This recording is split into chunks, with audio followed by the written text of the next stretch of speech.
ഇന്നത്തെ സ്റ്റാർ എന്ന് പറയുന്നത് ഞങ്ങളല്ല, നമ്മളൊക്കെ കണ്ടു പഠിക്കേണ്ട ഒരു 2 പേര്. അവരുടെ ജീവിതത്തെ മുന്നോട്ട് കാണാനുള്ള ഒരു വിൽ പവറും ആ 2 പേരുടെ സ്റ്റോറിയും കൂടിയും കേൾക്കുമ്പോൾ നമ്മൾക്ക് എന്തെങ്കിലും ഒരു തിരിച്ചറിവ് വരും. ആ മകൻ കിടക്കുന്ന മുറി ഏതാണോ അതാണ് അമ്മയുടെ പള്ളി. ശരിക്കും ഈ ലൂസിയ എന്ന് പറയുന്നത് ഒരുപാട് പേർക്ക് ഒരു രാശിയുള്ള സ്ഥലമാണ് ലൂസിയ. ആ റൂമിലിരുന്ന് ആ സിനിമ എഴുതി കഴിഞ്ഞാൽ അത് ഹിറ്റാണ്. ശ്രീനിവാസനൊക്കെ ഒരു മാസത്തോളം ഇവിടെ വന്ന് താമസിച്ചിട്ടുണ്ട്.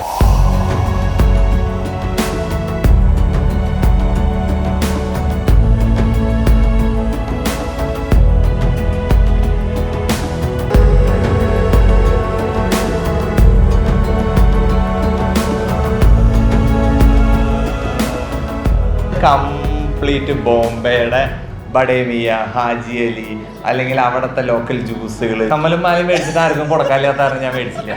ഈ അജന്ത എല്ലോറ കണ്ടപ്പോഴാണ് അമ്മയ്ക്ക് ഇങ്ങനെയും ഒരു ലോകമുണ്ട് എന്നുള്ളൊരു ക്ലിക്ക് കിട്ടിയത്. തകടിക്കാനാണ് മുഴുവൻ എനിക്കറിയായിരുന്നു, പക്ഷെ ഞാൻ കണ്ടറിഞ്ഞത് എനിക്ക് തൊട്ടറിഞ്ഞ ഒരു സന്തോഷം അവിടെ നിന്നാണ് കിട്ടിയത്.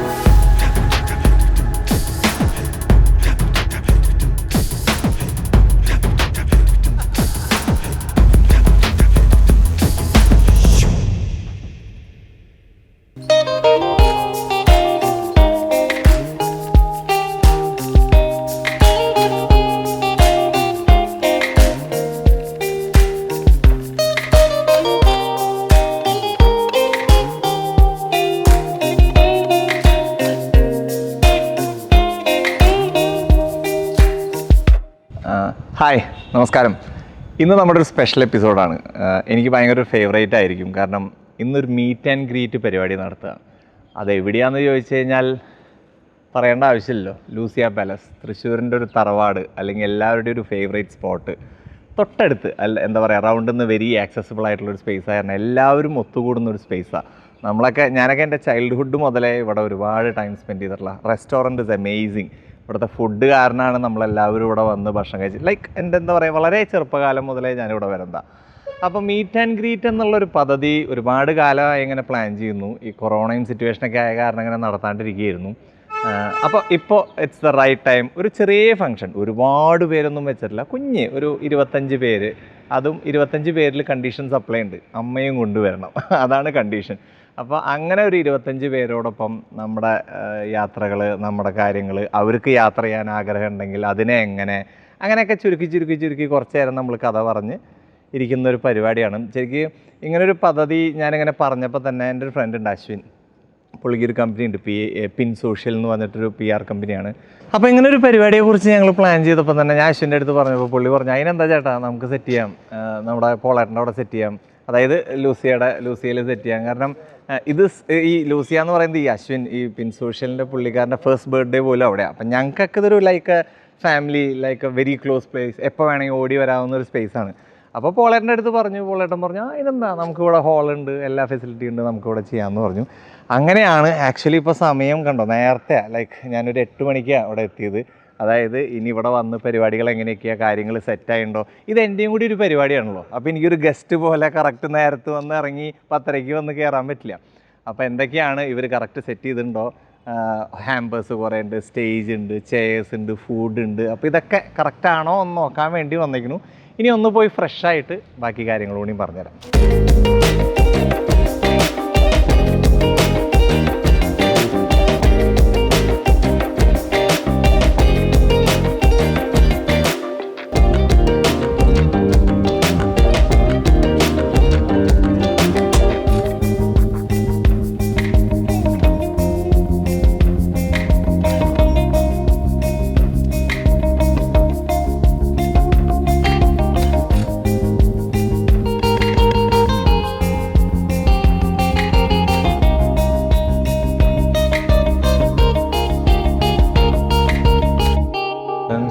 പഴയ ഒരാളാണ്, പെട്ടെന്ന് ഫുഡ് ഉണ്ടാക്കി കൊണ്ടുവന്ന ഒരാൾ. വിശന്ന് വന്നു കഴിഞ്ഞാൽ ഓടി വരണം.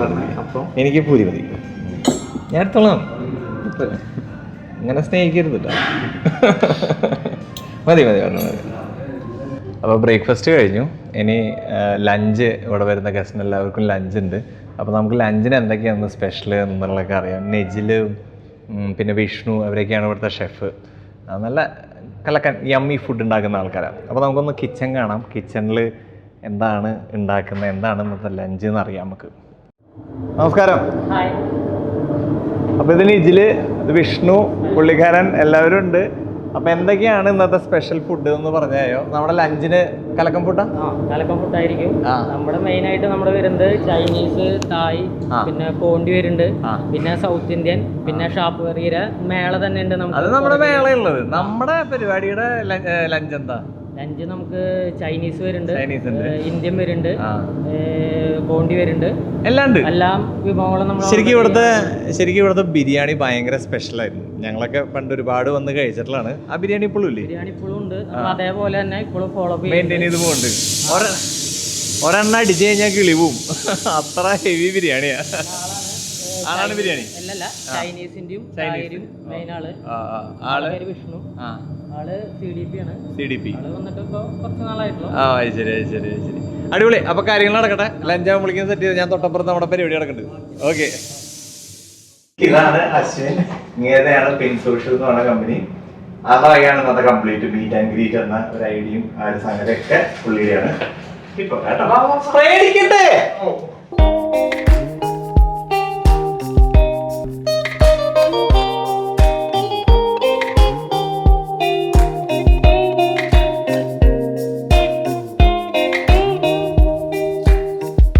അപ്പോൾ നമ്മുടെ ഫംഗ്ഷൻ ഇന്നത്തെ ശരിക്കും മീറ്റ് ആൻഡ് ഗ്രീറ്റ് എന്ന് പറഞ്ഞ പരിപാടി ഞാൻ ഒരു ചെറിയ പരിപാടിയാക്കിയിട്ട് വീട്ടിൽ കുറച്ച് പേര് 10 പേര് അങ്ങനെയൊക്കെ സെറ്റ് ചെയ്യാം.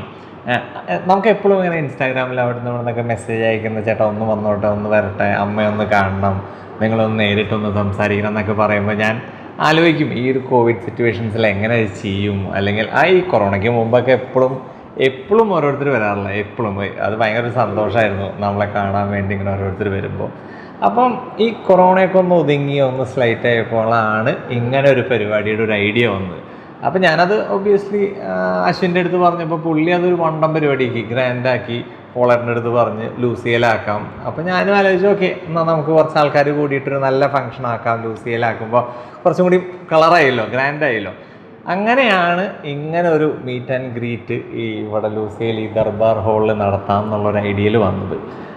ശരിക്കും ഈ ലൂസിയ എന്ന് പറയുന്നത് ഒരുപാട് പാരമ്പര്യമുള്ള ഭയങ്കര ലെഗസിയാണ് ലൂസിയക്ക്. കാരണം എന്താ പറയുക 40 years old, തൃശ്ശൂർ ടൗണിൽ നിന്ന് വെരി ക്ലോസ്, ലൈക്ക് എന്താ പറയുക ഇപ്പോൾ റൗണ്ടിൽ നിന്നൊരു 100 മീറ്റർ പോലും ഇല്ല, അത്രയും അടുത്താണ്. പിന്നെ railway station, every access is easy. അപ്പോൾ ആൾക്കാർ വരാനും പോകാനൊക്കെ ഭയങ്കര ഈസിയാണ്.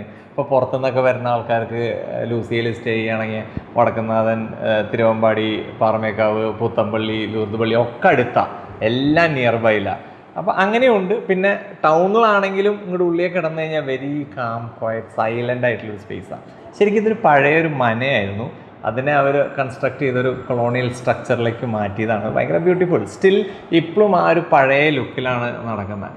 ശരിക്കും ലൂസിയയുടെ വേറൊരു സൈഡും കൂടിയും പറയാന്നുണ്ടെങ്കിൽ ഒരുപാട് പേർക്കൊരു രാശിയുള്ള സ്ഥലമാണ് ലൂസിയ. അതായത് എന്താ പറയുക, ഇപ്പോൾ സിനിമാക്കാർക്കൊക്കെ ചില സ്പെഷ്യൽ റൂമുകൾ ഭയങ്കര രാശി. അവരവരുടെ ഡിസ്കഷൻസ് തുടങ്ങുന്നത് ഇവിടുത്തെ ഇന്ന റൂം നമ്പർ, ആ റൂമിൽ നിന്നായിരിക്കും അവർ തുടങ്ങുക. കാരണം നമ്മുടെ ആ റൂമാണെന്നുണ്ട്, രാശി ഉണ്ടാവട്ടെ നമുക്കും. അപ്പോൾ ആ റൂമിലിരുന്ന് ആ സിനിമ എഴുതി കഴിഞ്ഞാൽ അത് ഹിറ്റാണ്, അല്ലെങ്കിൽ ആ റൂമിലിരുന്ന് കഥ എഴുതി കഴിഞ്ഞാൽ അത് ഹിറ്റാണ്. നേരത്തെ ഞാൻ പോളാറിൻ്റെ അടുത്ത് സംസാരിച്ചപ്പോൾ പുള്ളി പറയുന്നു ശ്രീനിവാസനൊക്കെ ഒരു മാസത്തോളം ഇവിടെ വന്ന് താമസിച്ചിട്ടുണ്ട് ഇത്ര. അതുപോലെ ഭരതൻ, ഒരുപാട് പുലികൾ അല്ലെങ്കിൽ ലെജൻഡറി ആൾക്കാരൊക്കെ താമസിച്ച് ഇരുന്ന് കഥ എഴുതിയ സ്ഥലമാണ് ഈ ലൂസിയ എന്ന് പറയുന്നത്. അപ്പോൾ ലൂസിയക്ക് ശരിക്കും പറഞ്ഞാൽ തൃശ്ശൂരിൻ്റെ ഒരു ഭാഗമാണ് ലൂസിയ. ഭയങ്കര ഒരു എന്താ പറയുക, ഒരു അട്രാക്റ്റീവ് പോയിന്റ്, ഒരു എഫെക്ഷൻ പോയിന്റ്, ഒരു സെന്റിമെന്റൽ പോയിന്റ്. ലൂസിയെ പോവാ എന്ന് പറയുന്നത് ഒരു വീട്ടിൽ പോവാ, അല്ലെങ്കിൽ ഞാനത് പറയായിരുന്നു, നമ്മൾ പണ്ട് തറവാട്ടിൽ പോവാന്ന് പറയണ പോലെയായിരുന്നു. അതായത് ഇവിടെ വന്ന് ഭക്ഷണം കഴിച്ചു പോയാൽ ഞാൻ മനസ്സും നിറയും വയറും നിറയും. അങ്ങനത്തെ ഒരു ലൈക്ക് ഞാനൊക്കെ ചെറുപ്പത്തിൽ വളരെ കുഞ്ഞിലെ സ്വീറ്റ് കോൺ സൂപ്പൊക്കെ ഭയങ്കര ടേസ്റ്റ് ആയിരുന്നു അന്നത്തെ. എനിക്കിങ്ങനെ ചെറിയ എൻ്റെ മെമ്മറീസ് കിട്ടാം. അതുപോലെ എൻ്റെ മുത്തശ്ശൻ ഇവിടെ എന്നെ എപ്പോഴും കൊണ്ടുവരും. അതിനെക്കുറിച്ച് ഞാൻ വീണ്ടും എഗെയിൻ വേറൊരു സ്റ്റോറിയിൽ പറഞ്ഞുതരാം. അതൊരു നല്ല ഇൻട്രസ്റ്റിംഗ് സ്റ്റോറിയാണ്. അപ്പം എൻ്റെ ഗ്രാൻഡ് ഫാദർ മുതലേ ഇവിടെ വരുന്നതാണ്, മനസ്സിലായോ? അപ്പോൾ അത്രയും ജനറേഷൻസ് ഉണ്ട്. ഇപ്പോൾ എനിക്ക് തോന്നുന്നു പോളേട്ടൻ തന്നെ തേർഡ് ജനറേഷനാണെന്ന് തോന്നുന്നു ലൂസിയയിൽ. അപ്പം അതൊക്കെയാണ് ലൂസിയുടെ ചരിത്രം. എനിക്ക് തോന്നുന്നു നമ്മളിവിടെ ലാസ്റ്റ് കൊറോണയ്ക്ക് മുമ്പ് പൊറിഞ്ചു മറിയത്തിൻ്റെ ഷൂട്ടൊക്കെ കഴിഞ്ഞ് ജോഷി സാറ്, നൈല, അബി, ലൈക്ക് ജോഷി സാറിൻ്റെ മോൻ, അവരുടെ ഒരു ഫുൾ ടീമായിട്ട് ഇവിടെ വന്ന് ഭക്ഷണം കഴിച്ച് ആണ്. പിന്നെ അത് കഴിഞ്ഞ് കുറച്ച് മണി കഴിഞ്ഞപ്പോൾ ലോക്ക്ഡൗൺ ആയി. അപ്പോൾ ബേസിക്കലി ലൂസിയക്ക് എല്ലാമായിട്ട് കണക്റ്റഡാണ്. സിനിമാക്കാരുണ്ട്, എക്സാക്ട്ലി ശരിയാ. പൊറിഞ്ചു മറിയം ഭയങ്കര ഹിറ്റ് അല്ലായിരുന്നേ. അപ്പോൾ നമുക്ക് പരിപാടി തുടങ്ങാറായിട്ട്, ആൾക്കാരൊക്കെ ഓൾമോസ്റ്റ് ആയി.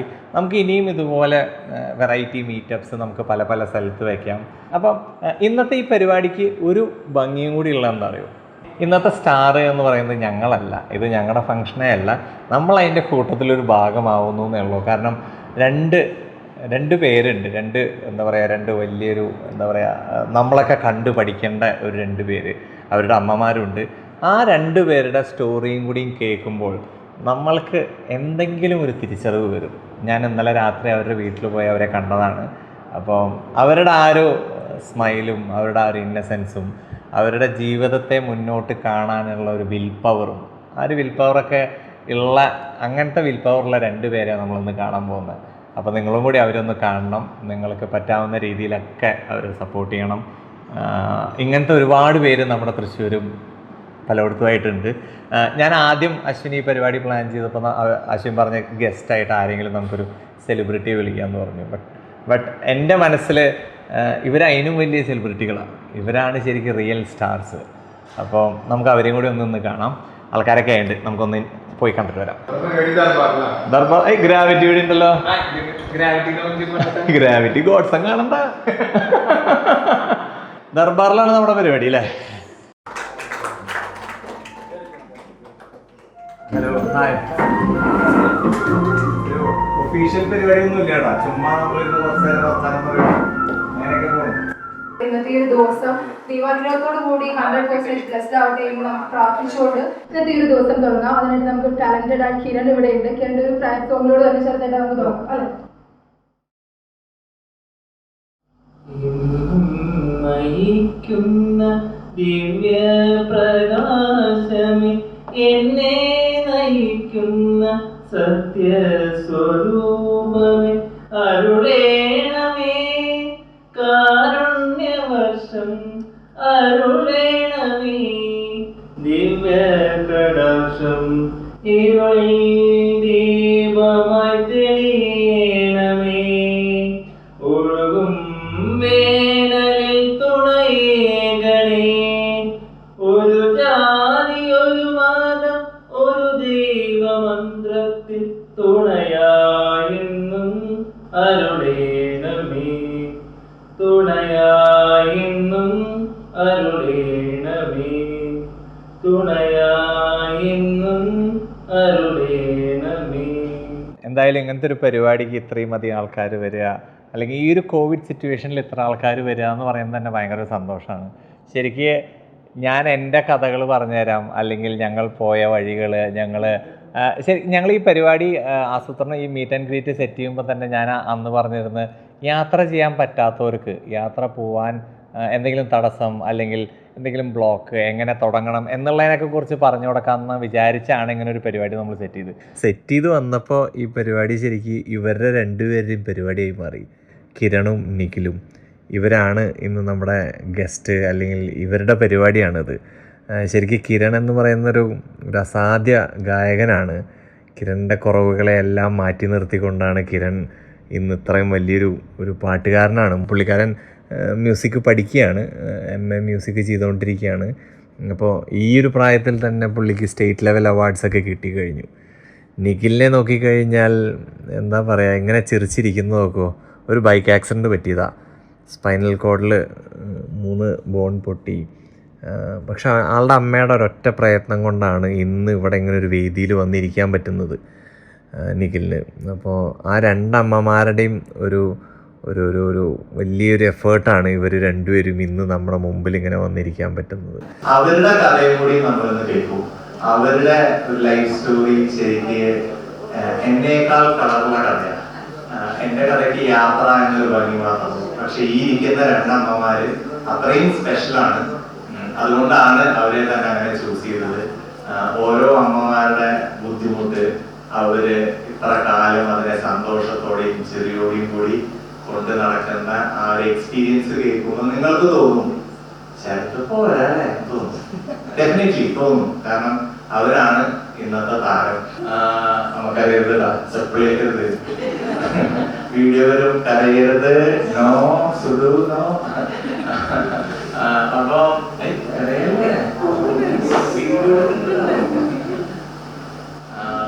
അപ്പൊ എനിക്ക് തോന്നുന്നു നമ്മളിവിടെ ഇരിക്കുന്നവരെല്ലാവരും ക്ലോസ് ഫ്രണ്ട്സാണ്. നമ്മുടെയൊക്കെ ഒരുമാതിരി പോയ കഥയും ഒരുമാതിരി കാര്യങ്ങളൊക്കെ നമുക്കറിയാം. പക്ഷെ അതിലേക്ക് നമുക്ക് ഇത് കഴിഞ്ഞിട്ട് വരാം. ആദ്യം നമുക്ക് ഇവരുടെ രണ്ടുപേരുടെയും ഒരു ലൈഫ് എക്സ്പീരിയൻസ് ആ മകന് പറയാനുള്ളതൊന്ന് കേൾക്കാം. ആ മകന് പറയാനുള്ളതിനേക്കാൾ ഉപരി ആ അമ്മയ്ക്ക് പറയാനുണ്ട്. ഞങ്ങൾ ഇന്നലെ രാത്രി അവരുടെ വീട്ടിൽ പോയിരുന്നു. അപ്പം ഈ അമ്മ എൻ്റെ അടുത്ത് ഇന്നലെ പറയായിരുന്നു, ഇവൻ എവിടെയാണോ അതാണ് എന്റെ പള്ളിന്ന്. നിങ്ങളൊന്ന് ആലോചിച്ച് നോക്കും, വലിയൊരു വാചകമാണ്. നമ്മളെല്ലാവരും അമ്പലത്തിൽ പോകുന്നു.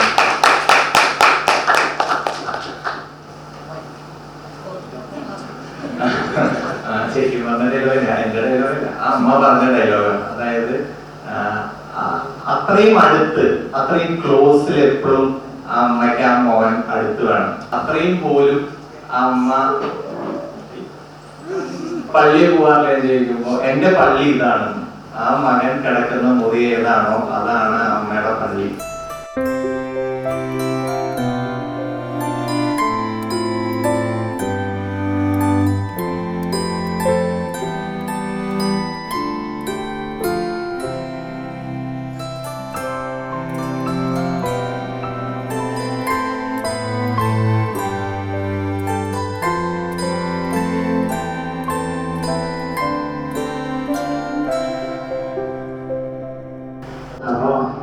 അങ്ങനെ നമുക്ക് തുടങ്ങാം. ഇങ്ങനെയാണ്, അതായത് ഈ ഒരു പരിപാടി വെക്കാനുള്ള റീസൺ എന്ന് പറയുന്നത് അശ്വിൻ പിങ്ക് സോഷ്യൽ. അപ്പൊ അങ്ങനെയാണ് ഈ മീറ്റപ്പ് ഇങ്ങനെ വെക്കാനുണ്ടാക്കണം. പക്ഷെ അതിനേക്കാളൊക്കെ ഉപരി ഈ രണ്ടുപേരുടെ സ്റ്റോറി എന്ന് നമ്മൾ പറയാം, അവരുടെ ഒരു ലൈഫ് ലൈൻ കേൾക്കുക എന്നുള്ളതാണ് ഒരു ഇൻട്രസ്റ്റിംഗ് ഫാക്ടർ എന്ന് പറയുന്നത്. എനിക്ക് പറഞ്ഞപോലെ കേക്ക് മുറിക്കാൻ സത്യം പറയാം എങ്ങനെ അതിനെക്കൊണ്ട് മുറിപ്പിക്കും എന്നുള്ളതാണ് അടുത്ത ടാസ്ക്. കാരണം പോയി സമ്മതിക്കില്ല, നമ്മൾ ഭയങ്കര കാണുന്ന പോലെയല്ല. ആളുടെ ലൈഫ് സ്റ്റോറി ആള് തന്നെ പറഞ്ഞുതരും. ഞാൻ പറഞ്ഞു തരുന്നേക്കാൾ ഭംഗി അവൻ പറഞ്ഞു തരുമ്പോഴാണ് നിങ്ങൾക്ക് അതിന്റെ തീവ്രതയും അവൻ അനുഭവിച്ച സുഖവും അവൻ അനുഭവിച്ച ബുദ്ധിമുട്ടും. 18 മാസം വെന്റിലേറ്ററിൽ കിടന്നു. 18 മാസം പറയുമല്ല ഞാൻ പറയും. പിന്നെ ആളുടെ അമ്മയുടെ ആ ഒരു ടേക്ക് കെയർ പ്രൊസീജിയേഴ്സ്, അതൊക്കെയാണ് നമുക്കൊന്ന് കേൾക്കേണ്ടത്. അതൊക്കെ കഴിഞ്ഞിട്ട് നമുക്ക് ചെറിയ യാത്രാ വിശേഷങ്ങൾ, എങ്ങനെ പോവാം, എങ്ങനെ പോണ്ട, എങ്ങനെ പെൺകുട്ടികൾക്ക് യാത്ര ചെയ്യാം, എങ്ങനെ അമ്മയും കൊണ്ട് ഒരു ടേക്ക് എടുക്കാം, അതൊക്കെ നമുക്ക് അതിന് ശേഷം പറയാം. കാരണം ഇവർ രണ്ടുപേരും കേട്ട് വരുമ്പോൾ തന്നെ കുറച്ച് നേരമാവും. അപ്പൊ നമുക്ക് സാറേ കേക്ക് മുറിക്കില്ലേ? ഓക്കെ, കേക്ക് ഒന്ന് മുറിക്കുന്ന ഒരു പരിപാടിയിലേക്ക് കേൾക്കാം.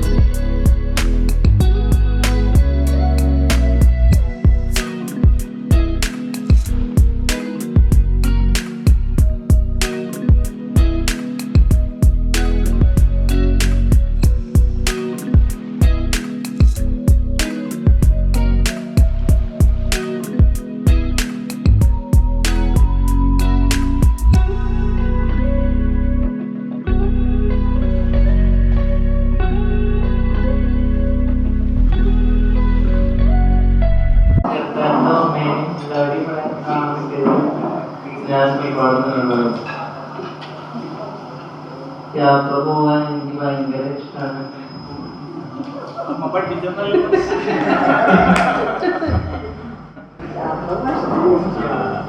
യാത്ര പോകാൻ എനിക്ക് ഭയങ്കര ഇഷ്ടമാണ്. എല്ലാവർക്കും കൂടി യാത്ര പോകാം.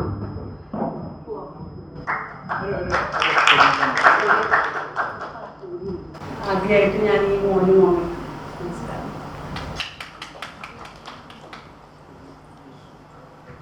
എങ്ങനെ പറഞ്ഞു തുടങ്ങണമെന്ന് എനിക്ക് ശരിക്കും അറിയില്ല, കാരണം ഒട്ടും പ്രതീക്ഷിച്ചില്ലായിരുന്നില്ല ഇവിടെ സംസാരിക്കേണ്ടി വരുന്നുള്ളത്. അതിന് പ്രത്യേകിച്ച് കുഴപ്പമില്ലെന്നാണ് ഞാൻ പറയാം. ആദ്യമായിട്ട് ഞാൻ വിജയിച്ചോടും മോനോടും നന്ദി പറയും. കാരണം കുറേ ശരിക്കും ഒരു 1.5 വർഷത്തിന് ശേഷമാണ് ഇങ്ങനൊരു പ്രോഗ്രാം ഇപ്പോൾ വരുന്നത്. കുറെ നാളായിട്ട് പ്രോഗ്രാമൊന്നും ഇല്ലാതെ വീട്ടിലിരിക്കുന്നു. അപ്പോൾ കുറച്ച് ഞാൻ കിരണിനെ പറ്റിയിട്ടുള്ള അല്ലെങ്കിൽ എൻ്റെ ഫാമിലിനെ പറ്റിയിട്ടുള്ള കുറച്ച് കാര്യങ്ങൾ ഞാനിവിടെ സംസാരിക്കാൻ ആഗ്രഹിക്കുകയാണ്. കിരണിന് ഒരു പ്രസവിച്ച് ഒരു 3 മാസം പ്രായമുള്ളപ്പോഴാണ് ഒരു പനി വന്നത്. ആ പനി കുറച്ച് ഡേഞ്ചറായി തന്നെ പറയാം. കാരണം അപ്പൊ തന്നെ ഹോസ്പിറ്റലിൽ കൊണ്ടുപോയി ചെയ്തു. എന്നിരുന്നാലും അത് സെറിബ്രൽ പാൾസി എന്ന് പറയുന്ന ഒരു അസുഖമായി. അതിനെപ്പറ്റി കൂടുതൽ ഞങ്ങൾക്ക് അറിയുണ്ടായിരുന്നില്ല. അങ്ങനെ ഒരു 7 മാസത്തെ പ്രായമുള്ളപ്പോ ശ്രീചിത്രയിൽ കൊണ്ടുപോയപ്പോഴാണ് ഈ അസുഖത്തിന്റെ പേര് തന്നെ മനസ്സിലായത്. ശരിക്കും സെറിബ്രൽ പാൾസി എന്ന് പറയുന്ന ഒരു അസുഖമാണ്. ഇനി സംസാരിക്കാനും നടക്കാനൊന്നും സാധിക്കില്ല. അങ്ങനെയുള്ള ഒരു കാര്യം ഞങ്ങൾ അറിയുന്നത് ശ്രീചിത്രയിൽ നിന്നാണ്.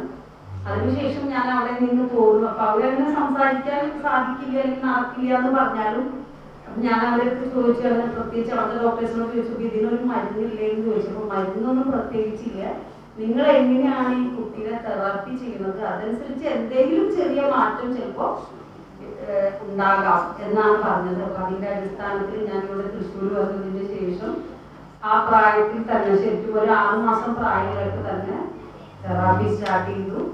തെറാപ്പി ചെയ്ത് അങ്ങനെ ഒരു 3 വർഷത്തോളം കണ്ടിന്യൂസ് ആയിട്ട് ചില ആ സമയത്ത് ഉറക്കം ഉണ്ടായിരുന്നില്ല തീരെ. ഒട്ടും പകലും രാത്രിയൊന്നും ഉറങ്ങിയില്ല. അങ്ങനെ ഒരു ശരിക്കും ഞാൻ വിചാരിച്ചത് ഒരു അപൂർവ രോഗം എന്ന് പറയുന്ന ഒരു അവസ്ഥയിലാണ് ഞാൻ സത്യത്തിൽ വിചാരിച്ചത്. കാരണം രാത്രി പകലൊന്നും ഉറങ്ങിയില്ല, ഒരേ കരച്ചിൽ മാത്രം. അങ്ങനെയുള്ള ഒരു അവസ്ഥയിൽ ഒരു 3 വർഷം തെറാപ്പി ചെയ്തപ്പോഴാണ് ഒന്ന് എണീറ്റിരുന്നത്. അപ്പൊ ശരിക്കും ഒരു 3.5 വയസ്സ് കഴിഞ്ഞു എണീറ്റിരിക്കുമ്പോ. അപ്പൊ എണീറ്റിരുന്നതിന്റെ ശേഷം അപ്പോഴും സംസാരിക്കുന്നുണ്ടാവില്ല. അപ്പൊ 3.5 വയസ്സ് കഴിഞ്ഞപ്പോൾ പിന്നെ ഞാൻ എണീറ്റ് നിൽക്കാനുള്ള തെറാപ്പി ചെയ്തു. അപ്പൊ കുറച്ചൊക്കെ തെറാപ്പിക്ക് കൊണ്ടുപോകും, ബാക്കിയൊക്കെ ഞാൻ വീട്ടിൽ ചെയ്യും. അപ്പൊ ഈ തെറാപ്പി ചെയ്യുന്നതിന്റെ ഒപ്പം തന്നെ ഞാനിങ്ങനെ മോനിങ്ങനെ തിരിച്ചൊന്നും പറഞ്ഞില്ലെങ്കിലും ഞാൻ അങ്ങോട്ട് സംസാരിച്ചോണ്ടിരിക്കും. പിന്നെ ഒരു പ്രത്യേകത എന്താ വെച്ചാൽ പാട്ട് പാടിയാൽ മാത്രമാണ് കരയാതിരിക്കുള്ളൂ. അപ്പൊ എനിക്കറിയുന്ന രീതിയിലൊക്കെ ഞാൻ പാട്ട് പാടിക്കൊണ്ടിരിക്കും. അപ്പൊ കരയില്ല, അല്ലാത്ത സമയത്തൊക്കെ കരയാം. അപ്പൊ അങ്ങനെയുള്ള ഒരു സ്ഥിതിയിലിരുന്ന് അങ്ങനെ എണീറ്റ് നിൽക്കാനുള്ള തെറാപ്പി ചെയ്തു. 5 വയസ്സായപ്പോ എണീറ്റ് നിന്ന് പിടിച്ച് നടക്കാൻ തുടങ്ങി. അപ്പൊ അങ്ങനെയായപ്പോ ഹസ്ബൻഡിന്റെ വീട്ടിലൊന്നും ആർക്കും പ്രത്യേകിച്ച് വലിയ താല്പര്യം ഉണ്ടായിരുന്നില്ല. സ്കൂളിൽ ചേർക്കാനും അങ്ങനെയൊന്നും ഇഷ്ടമുണ്ടായിരുന്നില്ല. പിന്നെ മാത്രമല്ല പലപ്പോഴും ഒരു അവഗണന എനിക്ക് അവിടെ ഫീൽ ചെയ്തായിരുന്നു. ഞങ്ങളൊരു ജോയിന്റ് ഫാമിലിയിലാണ് നിന്നിരുന്നത്. അപ്പൊ അങ്ങനെ ഒരു അവഗണന ഉണ്ടാവും. പക്ഷെ ഞാൻ പോകുന്ന സ്ഥലത്തൊക്കെ മോനെ എടുത്ത് എന്ന് വെച്ചാൽ നമുക്ക് വേറെ പുറത്തൊന്നും പോകുമ്പോൾ തീരോട്ടും നടക്കാൻ പറ്റില്ല. അപ്പൊ എടുത്താണ് കൊണ്ടുപോയിരുന്നത്. അപ്പൊ അങ്ങനെ ഒരു 8-9 വയസ്സ് വരെ ഞാൻ എടുത്ത് എല്ലാ സ്ഥലത്തും കൊണ്ടുപോകായിരുന്നു. അങ്ങനെ 5 വയസ്സ് സമയത്ത് സ്പെഷ്യൽ സ്കൂൾ ചേർത്തു. സ്പെഷ്യൽ സ്കൂൾ ചേർത്തി അവിടെ ഒരു 11 വർഷത്തോളം റീച്ച് സുവാശ്രയ എന്ന് പറഞ്ഞ സ്ഥലത്ത് ആ ഒരു സ്പെഷ്യൽ സ്കൂൾ രാവിലെ പോകും. ഈ അമ്മ പറഞ്ഞ പോലെ തന്നെ മോനെ കാണാതിരിക്കാൻ കൂടുതൽ സമയം പറ്റില്ല. അപ്പൊ അതുകൊണ്ട് ഞാൻ സ്കൂളിൽ ചെന്നിരിക്കുകയായിരുന്നു. അപ്പൊ ഇവരുടെ സമയത്തൊക്കെ എനിക്ക് മോനെ കാണാമല്ലോ എന്ന് വിചാരിച്ച് ഞാൻ അങ്ങനെ സ്കൂളിൽ ചെന്നിരിക്കുകയായിരുന്നു. പിന്നെ അതിനുശേഷം അപ്പൊ ആ ഒരു കാലഘട്ടത്തില് 4ാം ക്ലാസ്സും 7ാം ക്ലാസ്സും ഞാൻ എക്സാം എഴുതിച്ചിട്ടുണ്ടായിരുന്നു. അതിങ്ങനെ എന്റെ മനസ്സിൽ ഇങ്ങനെ തോന്നിയിട്ട് അങ്ങനെ ചെയ്യിപ്പിച്ചതാണ്.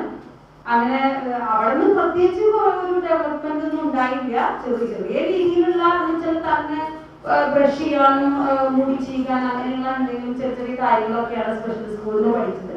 അത് കഴിഞ്ഞ് ഞാൻ ഇങ്ങനെ മോഡൽ ബോയ്സിനെ കുറിച്ച് അറിഞ്ഞ് മോഡൽ ബോയ്സിന് ചെന്ന് ചോദിച്ച് അവിടെ 8ാം ക്ലാസ്സിൽ പഠിപ്പിക്കുമ്പോഴേക്കും 16 വയസ്സായി.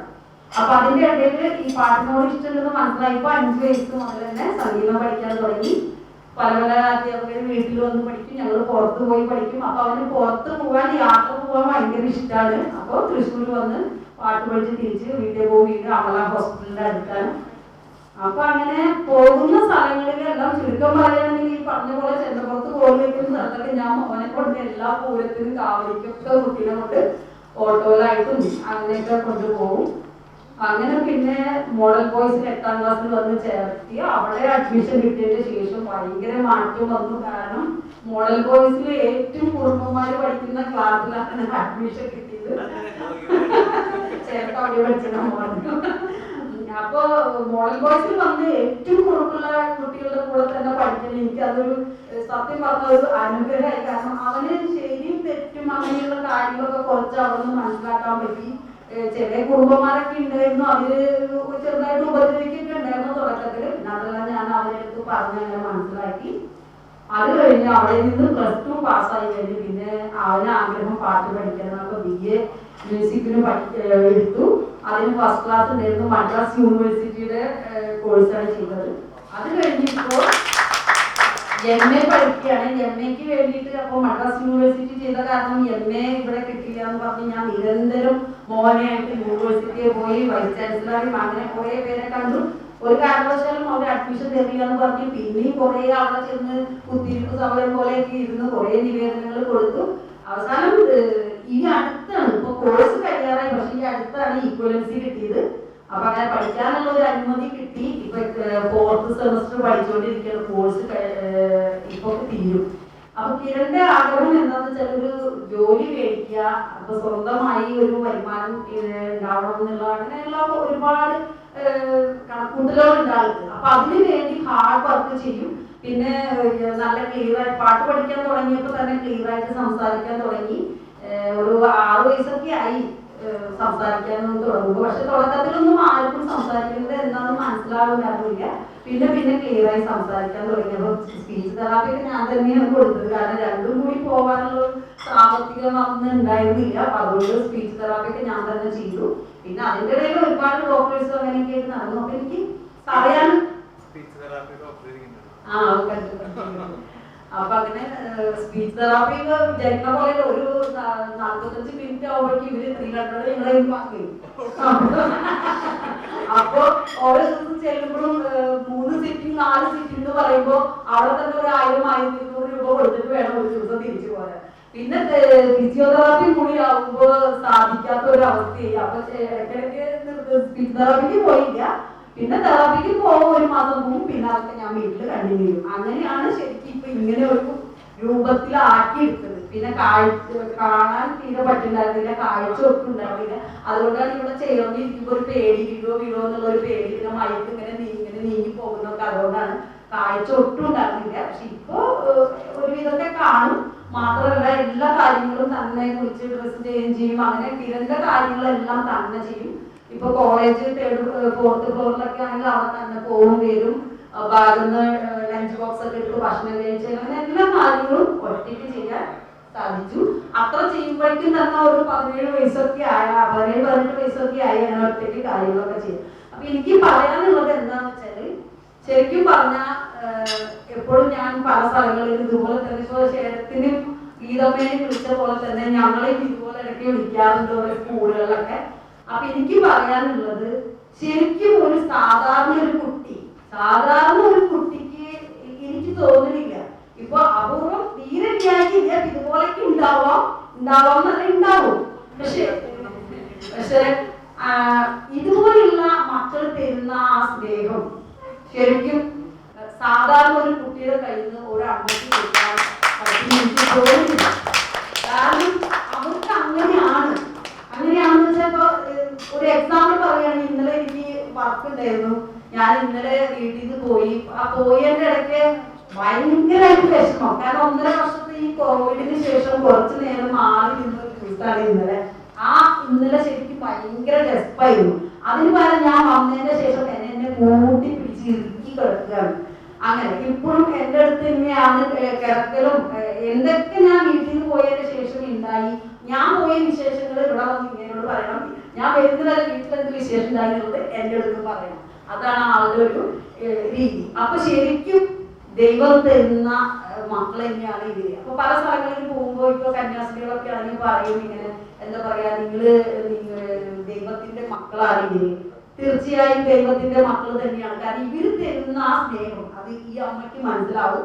കാരണം ആ സ്നേഹം എനിക്ക് എന്റെ വേറൊരു മോനുണ്ട്, ആ മോന്റെ അടുത്തുനിന്ന് ഇല്ലാന്ന് തറപ്പിച്ച് എനിക്ക് പറയാൻ പറ്റും. കാരണം ഒരു ജലദോഷം വന്നാൽ പോലും അവനാകെ സങ്കടമായി. കാരണം അത് ചിലപ്പോ ഇങ്ങനെ ഭയക്കുന്നുണ്ടാവാം, അമ്മയ്ക്ക് എന്തെങ്കിലും സംഭവിച്ചാൽ എനിക്ക് പിന്നെ ആരാന്നുള്ളൊരു ഭയം നന്നായിട്ട് എനിക്ക് ഉണ്ടാവും തന്നെ ഉണ്ട്. അപ്പൊ അതിന്റെ ഒരു ഇത് ഉണ്ടാവും. പിന്നെ മാത്രമല്ല അവരെ നമ്മൾ നോക്കുന്നതിന്റെ ആ ഒരു പരിചരണം എത്രത്തോളം ഉണ്ട് എന്നുള്ളത് അവർക്ക് തീർച്ചയായും മനസ്സിലാവും. പിന്നെ ഒരു ജന്മം മുഴുവൻ നമ്മൾ ഇവർക്ക് വേണ്ടി മാറ്റിവെക്കും.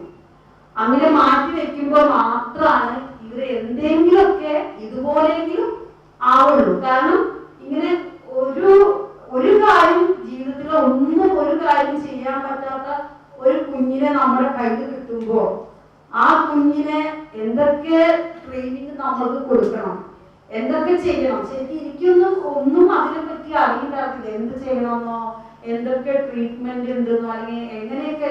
പക്ഷെ എന്തൊക്കെയോ ഞാൻ ചെയ്തു, അതൊക്കെ അവര് ഏറ്റു എന്ന് വേണം പറയാൻ. അപ്പം ജീവിതത്തിൽ ശരിക്കും ഒരു സന്തോഷങ്ങൾക്കും നമ്മൾ സമയം മാറ്റിവെക്കാൻ അവരെ സ്നേഹിക്കുന്ന അമ്മയ്ക്കാണെങ്കിലും അച്ഛനാണെങ്കിലും ആ ഒരു ഉത്തരവാദിത്വം നമ്മൾ ഏറ്റെടുത്ത് കഴിഞ്ഞാൽ വേറെ ഒന്നിനും നമ്മൾക്ക് സമയം ഉണ്ടാവില്ല. സമയം ഏതൊരു സ്ഥലത്ത് പോയാൽ തന്നെ നമുക്ക് ഇവരുടെ ആ ഒരു വിചാരമായിരിക്കും മനസ്സിൽ. കാരണം അയ്യോ അവർക്ക് ഭക്ഷണം കൊടുക്കേണ്ട സമയം, അവർക്ക് കാപ്പി കൊടുക്കേണ്ട സമയം, അല്ലെങ്കിൽ അവർ നമ്മളെ കാണാനായിട്ട് വിഷമിക്കുന്നു. അങ്ങനെ അപ്പൊ ഇങ്ങനെ ഒരു കുഞ്ഞ് ജനിക്കുമ്പോ ആ ജന്മം കൊടുത്ത ആ നിമിഷം മുതൽ ശരിക്കും പറഞ്ഞ ജീവിതത്തിൽ നമ്മൾ വേറൊരു ലെവലിലായി പോകണം. വേറൊരു ലെവൽ എന്ന് പറഞ്ഞാൽ ശരിക്കും അത് എന്താ പറയാ, അത് അങ്ങനെയുള്ള പേരൻസിന് മാത്രം അത് ശരിക്കും മനസ്സിലാവുണ്ടാവുള്ളൂ. പക്ഷെ എന്നിരുന്നാലും അവർ തരുന്ന ആ സ്നേഹത്തിന്റെ പുറത്ത് ഒരിക്കലും അതൊരു കഷ്ടപ്പാടായിട്ട് എനിക്ക് ഈ സമയം വരെ തോന്നിയിട്ടില്ല. ശരിക്കും പറഞ്ഞാൽ എനിക്ക് ഈ 2 ആഴ്ചത്തോളം ഞങ്ങൾക്ക് രണ്ടാൾക്കും പനി, ജലദോഷം അങ്ങനെയൊക്കെ ആയിരുന്നു. കൊറോണ ഇല്ലാത്ത ടെസ്റ്റ് ചെയ്തു. അപ്പൊ ഞങ്ങൾക്ക് പനിയൊക്കെ ഞങ്ങൾ വരണ്ടെന്ന് കുറെ വിചാരിച്ചിരുന്നു. പക്ഷെ എന്നാലും കുറെ നാളുകൾക്ക് ശേഷം പുറത്തുനിന്ന് കൊണ്ടുവരാനുള്ള ഒരു അവസരം പിന്നെ നമ്മൾ ആദ്യം വാക്ക് കൊടുത്തു പോയി. പിന്നെ അത് ശരിയല്ലല്ലോ മാറ്റുന്നത്. അപ്പൊ എന്തായാലും വേണ്ടിയില്ല, ശബ്ദമൊക്കെ അടഞ്ഞാൽ നമ്മൾ കുറച്ച് പേരല്ലേ ഉള്ളൂ, നമുക്ക് പോവാന്ന് പറഞ്ഞാൽ അങ്ങനെ ഞങ്ങൾ പോകുന്നത്. കിരണാണ് പറഞ്ഞത്. പഠിക്കുമ്പോ പറയും നമുക്ക് പോകണ്ട, വിജയാന്റിനെ വിളിച്ച് പറഞ്ഞോട് പോകണ്ടാവും. കുറച്ച് കഴിഞ്ഞാൽ പറയാം അമ്മ പറഞ്ഞോളൂ ഞാൻ വരുന്നുണ്ട്. അപ്പൊ അങ്ങനെ ഞങ്ങളപ്പോ വരാൻ തന്നെ തീരുമാനിച്ചു. അപ്പൊ ശരിക്കും പറഞ്ഞാൽ എനിക്ക് പറയാനുള്ളത് അതാണ്, ഈ ഒരു മകനെ തന്നത് എനിക്ക് ഒരുപാട് ക്ഷമയും എന്താ പറയാ എന്റെ ജീവിതം തന്നെ മാറ്റി മറിച്ച് കളഞ്ഞു.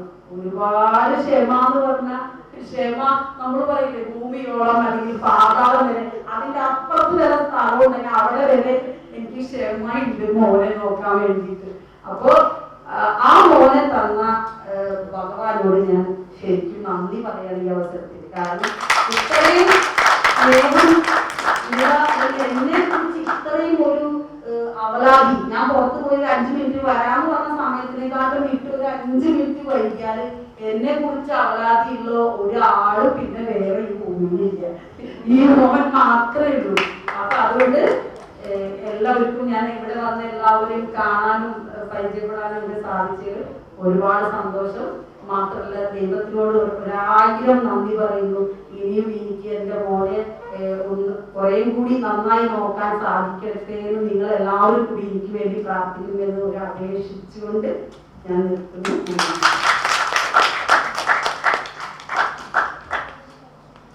അപ്പൊ അതാണ് ആ സ്റ്റോറി. അപ്പൊ അതിന്റെ ഭംഗി കണ്ടില്ലേ. അപ്പൊ അതുകൊണ്ടാണ് ഞാൻ പറഞ്ഞത് ഞങ്ങളുടെ സ്റ്റോറിയേക്കാൾ ഭംഗിയുള്ള 2 സ്റ്റോറികൾ കൂടി ഉണ്ട്. നമുക്ക് നിഖിലിനെ പിടിക്കാം. നിഖിലിന്റെ ഒരു സ്റ്റോറി ലൈൻ കൂടി കേൾക്കാം, പുള്ളിയുടെ ഒരു എക്സ്പീരിയൻസ് കേൾക്കാം. ഈ എന്താ പറയാ കിരണ്ട പോലെയല്ല, നമ്മളെല്ലാവരെയും പോലെ ഓടിച്ചാടി നടന്നിരുന്ന ഒരാളാണ്. പക്ഷെ ഞാൻ ചിരിക്കുന്നതിനേക്കാൾ സന്തോഷത്തിൽ നിന്ന് അവൻ ചിരിക്കുന്നുണ്ട്. ഞാൻ ആലോചിച്ചിരുന്നത് ഞാനാണ് ഭൂമിയിൽ ഏറ്റവും സന്തോഷമുള്ള ആള്, അതിന്റെ ഹാപ്പിയസ്റ്റ് മാൻ എന്ന് ഞാൻ എല്ലാവർക്കും പറയാറുണ്ട്. പക്ഷെ ഇന്നലെ രാത്രി എനിക്ക് വീട്ടിൽ പോയിട്ട് മനസ്സിലായി വെറുതെ അതൊന്നുമില്ല. കാരണം അങ്ങനെ കിടന്നുകൊണ്ട് ഇങ്ങനെ ചിരിച്ച് സംസാരിക്കാൻ പറ്റുന്ന ഒരാളെ ഞാൻ എന്റെ അടുത്താളൊന്നും കണ്ടിട്ടില്ല. നമുക്ക് എല്ലാവർക്കും ഓരോ പ്രാരാബ്ദം നമ്മുടെ മനസ്സിലുണ്ട്. അതില്ല, ഇതില്ല, മറ്റതില്ല, ഇതൊന്നുമില്ലാണ്ട് കിടന്നുകൊണ്ട് ചിരിച്ചുകൊണ്ട് വളരെ ലാഘവത്തോടെ ഞാൻ പറഞ്ഞ വെരി സിമ്പിൾ ആയിട്ട് അത്രയും ഒരു ലവ്ലി പ്രസന്റബിൾ ആയിരുന്നു പുള്ളി. ഒരുപാട് സ്ഥലത്ത് ഇതുപോലെ ഇൻസ്പിറേഷൻ ആയിട്ടും മോട്ടിവേഷൻ ആയിട്ടും സംസാരിക്കാൻ പോകുന്ന ഒരാളാണ്. ചില്ലറ കേസല്ല. ആള് ഓറാണ്, കുറച്ച് തലത്തോടുണ്ട്. അതായത് 1000 പേരൊക്കെ ഇരിക്കുന്ന സ്റ്റേജിൽ സംസാരിക്കുന്ന പുള്ളി നമ്മളെ പോലെ കുറച്ച് ചെറിയ ആൾക്കാർക്ക് കൂടി കുറച്ച് കഥകൾ തുറന്നു. ഞങ്ങൾ ആ കഥ കേൾക്കാൻ വേണ്ടി കാത്തിരിക്കുകയാണ്. സ്വാഗതം ക്ഷണിക്കുന്നു. എങ്ങനെ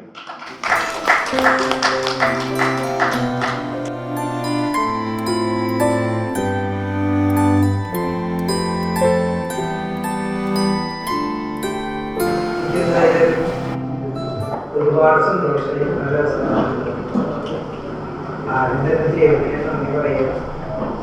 കേൾക്കുന്നില്ല? എല്ലാവരും സന്തോഷമായി? ക്ലിയർ അല്ലേ? അല്ലേ? കിരൺചേട്ടനെ കണ്ടപ്പോഴാണ്. കാരണം ഞാൻ ആക്സിഡന്റ് പറ്റി 18 മാസം LIT ഹോസ്പിറ്റലിൽ നവംബർ മാസം 16 എൻ്റെ ബർത്ത്ഡേ അവരെല്ലാവരും ആഘോഷിച്ചു. ഡോക്ടർമാരും നേഴ്സുമാരും അവിടുത്തെ സ്റ്റാഫ്, ക്ലീനിക്കൽ സ്റ്റാഫ്, ഡോക്ടർമാർ എല്ലാവരും ഉണ്ടായിരുന്നു. അവിടെ ഓരോ സ്ഥലത്തിന് എന്നോട് തലേ ദിവസം വന്ന് പറഞ്ഞിട്ടുണ്ടായിരുന്നു എൻ്റെ ബർത്ത്ഡേയുടെ അന്ന് ഈ കിരൺചേട്ടനെ സാറ് കൊണ്ടുവന്ന് എൻ്റെ അടുത്ത് വന്ന് കാണിച്ചു തന്നു. സാറ് പറഞ്ഞു, ഇത് നിൽക്കുന്ന ഗിഫ്റ്റ്, ഏത് പാട്ട് വേണ്ടി പറഞ്ഞിട്ട് പാടി പറഞ്ഞു. എന്നൊക്കെ പണ്ട് ഇന്ന് ഓർമ്മയിലായിരുന്നില്ല. ഇവിടെ നമുക്ക് ഓർമ്മ ചെയ്തു. എൻ്റെ ഫോണിൻ്റെ കോളത്തിലൂടെ പാട്ട് കിരൺചേട്ടൻ പാടുന്നുണ്ട്. ആ കിരൺചേട്ടനെ വെച്ച് കാണാൻ പറ്റിയതിൽ എനിക്ക് ഒരുപാട് സന്തോഷമുണ്ട്. അതിന് കാരണമായ സത്യാടനും അമ്മയ്ക്കും ആദ്യം തന്നെ ഞാൻ നന്ദിതായി. അതുപോലെ സത്യാടനെയും അമ്മയെയും കുറിച്ച് 3-4 കൊല്ലത്തിലായിട്ട് മേരി ചേച്ചി ഒരു അഡ്വക്കേറ്റിനാണ് വീട്ടിൽ വന്നതാണ്. ആ വീഡിയോ കാണിച്ചു ടൂർ പോയി ഞങ്ങളൊക്കെ അപ്പോഴും വിചാരിച്ചിട്ടില്ല ഇവർക്ക് അടുത്ത് കാണാൻ പറ്റുന്നത്. ദൈവാനുഗ്രഹം കൊണ്ട് ഇവരെയും കാണാൻ പറ്റി. അവർക്ക് സന്തോഷമുണ്ട്. ഇതിനെ കുറിച്ച് പറയുകയാണെങ്കിൽ ഒരു 10 കൊല്ലമായി ആക്സിഡന്റ് പറ്റിയിട്ട്. ബൈക്ക് ആക്സിഡന്റ് പറ്റിയതാണ്. ബൈക്കിൽ പോകുന്ന ആ സ്പീഡിൽ പോകുന്ന സമയത്ത് ബൈക്കിൽ ടേണിങ് സ്കിറ്റായി പോസ്റ്റ് ചേർന്ന് കഴുത്തിലെ 3 എല്ലൊടിഞ്ഞു. കഴുത്തിൽ അവിടെ കംപ്ലീറ്റ് എൻ്റെ ശരീരം തളർന്നു പോയി. എൻ്റെ തല മാത്രമാണ് ഉള്ളൂ, ബാക്കി സെൻസേഷൻ ഒന്നുമില്ല. അങ്ങനെ ഞാൻ ആശുപത്രിയിലായിരുന്നു. എന്താ പറയുക, എൻ്റെ അമ്മച്ചിയുടെ പ്രാർത്ഥന കൊണ്ടും ആ ഒരു കരുതലുകൊണ്ട് മാത്രമാണ് ഞാൻ ഇപ്പോഴും ജീവിച്ചുകൊണ്ടിരിക്കുന്നത്. ഡോക്ടർമാരൊക്കെ പറഞ്ഞിരുന്നത് മാക്സിമം ഒരു 10 ദിവസം മാത്രമാണ് നിങ്ങൾ ജീവനോടെ ഇരിക്കുള്ളൂ. ലങ്സും ഡയഫ്രോം എല്ലാം കഴിഞ്ഞു പറഞ്ഞതാണ്. പക്ഷെ എപ്പോഴും എൻ്റെ അമ്മച്ചിയുടെ വിശ്വാസമായിരുന്നു എൻ്റെ മോനിൽ ഒന്നും സംഭവിക്കില്ല. അമ്മച്ചിയുടെ ആ കണ്ണീരിൻ്റെയും ആ പ്രാർത്ഥനയുടെയും അത്ര പറയാത്തവർക്കുള്ളൂ. 10 ദിവസം മാത്രം ഞാൻ ജീവിക്കുള്ളൂ എന്ന് പറഞ്ഞാൽ ഇപ്പൊ 10 കൊല്ലായി.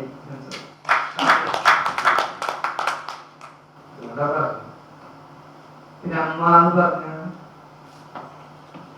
ആ ഒരു വാക്കിന് പ്രത്യേകിച്ച് പറഞ്ഞാൽ തീരുന്ന അർത്ഥമൊന്നല്ല. എന്റെ അനുശ്വരായിരുന്നു ഒക്കെ ഞാൻ അമ്മ പറഞ്ഞില്ലേ. ഇപ്പൊ എന്നെ പോലെ ഞാൻ ഇവര് വയ്യാത്തവരെ നോക്കുന്നു പറഞ്ഞാൽ അത്രമാത്രം ശ്രമമാണ്. ജീവിതത്തിൽ എല്ലാ സുഖവും എല്ലാ സന്തോഷവും മാറ്റി വെച്ചിട്ട് വേണം നല്ലൊരു കാര്യം ചെയ്യാനായിട്ട്.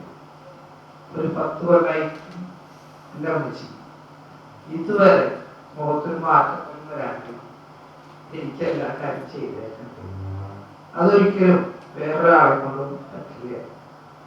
ക്യാൻസർ പറ്റണൊരു 10 കൊല്ലം മുമ്പ് വരെ അമ്മച്ചി എന്ന് പറഞ്ഞാൽ വീട്ടിൽ ചോറിനാക്കുന്ന ഒരാൾ ചെയ്യുന്ന ഒരാൾ അത്രയ്ക്ക് ഉണ്ടായിരുന്നുള്ളൂ. അന്നൊന്നും എനിക്ക് മനസ്സിലാവാത്ത അത് വലിയ സ്നേഹം കരുതലൊക്കെ മനസ്സിലായിട്ട് ഈ അപകടം പറ്റിക്കഴിഞ്ഞപ്പോഴാണ്. അതുകൊണ്ട് തന്നെ എൻ്റെ ഈ ഒരവസ്ഥയിൽ ഒരുപാട് സ്ഥലങ്ങളിൽ പള്ളികൾ, സ്കൂൾ, കോളേജിൽ കുറെ സ്ഥലങ്ങളിൽ ഞാൻ പോയി എൻ്റെ അനുഭവം ഞാൻ പറയാറുണ്ട്. ഒരുപാട് യൂത്തിന്റെ ക്ലാസ്സുകളിലൊക്കെ പോകുമ്പോൾ പറയാറുള്ളത് ഒരിക്കലും നമ്മുടെ പേരൻസിനെ മാറ്റി നിർത്തരുത്. കാരണം അവരുടെ ആ സ്നേഹത്തിനും കെയറിങ്ങിനും പകരം കൊടുക്കാൻ നമ്മുടെ കയ്യിൽ വേറെ ഒന്നും ഉണ്ടാവില്ല. അങ്ങനെയാണ് വേറെ ആർക്കും എന്നെ കൊണ്ടുവരുന്ന ഒരു ചേട്ടനായാലും ദീപിച്ചേട്ടനായിട്ടുണ്ട് പറഞ്ഞു എപ്പോഴും അവർക്കൊക്കെ നമുക്ക് എന്തൊക്കെ വേണം തിരിച്ച് ചെയ്ത് അവർ ചെയ്തതിനുള്ള പ്രതിഫലം കൊടുക്കാൻ പറ്റും. പക്ഷെ എന്താണ് വിളിച്ചോടിനായിട്ടാണ് അതറിയാം. അവർ കൊടുക്കാൻ എന്തെങ്കിലും ഒന്നുമില്ല. എന്തായാലും ഒരുപാട് സന്തോഷമായി. നിങ്ങളൊരു കാര്യം പറയാ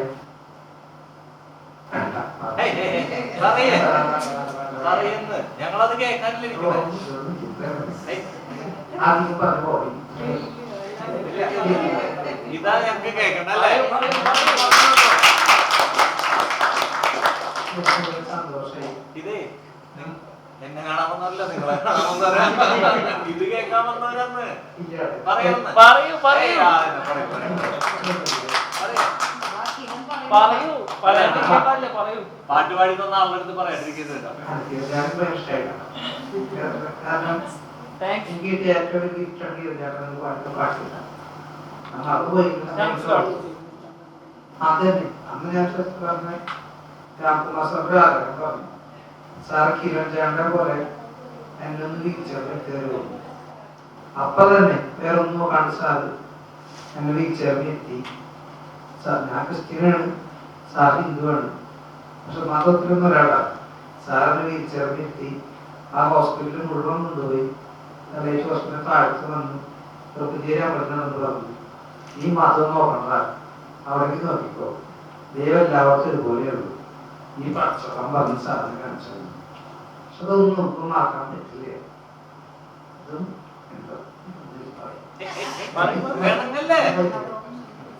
സന്തോഷമായി.